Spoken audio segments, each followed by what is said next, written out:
My name is Greg Angus and I'm an encaustic painter. So I've been doing this type of painting for about 30 years now. A painting can take anywhere from about a week to a month, depending on the size and the complexity. The influences are a lot from art history, Cézanne, the abstract expressionists, but I also lived in Japan for a long time, and that experience influenced my work considerably.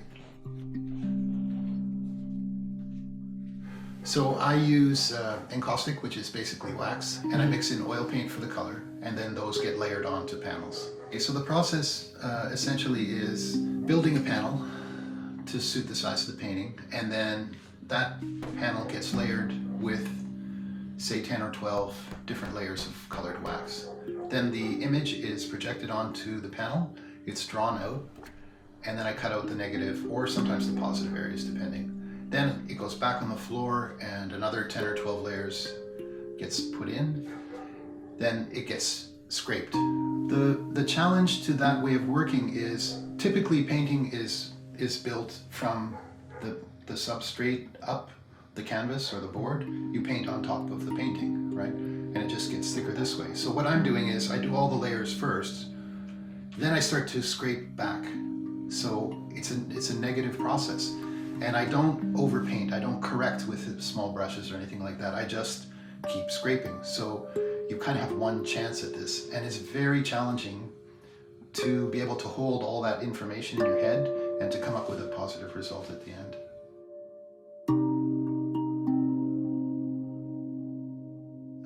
I think my favorite part of the process is after all the layers are completed and I start to scrape away with the large knives. The painting is completely chaos, and then I have to use all my tools and all my skills and all my experience to try to pull together the image and to have it resonate on a certain level, and each painting has its own frequency.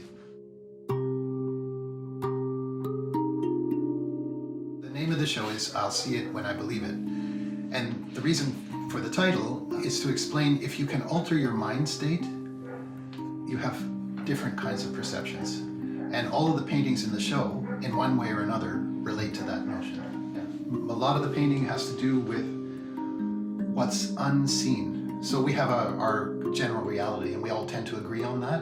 And I'm stepping a little bit behind the curtain and showing some of the things that are there, but are not on the surface.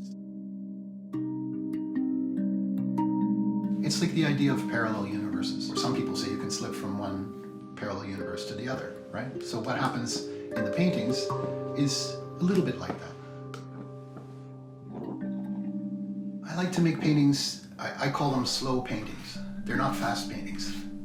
They're detailed, they're complex, and hopefully the viewer can look at them for a very long time and discover new things over years perhaps.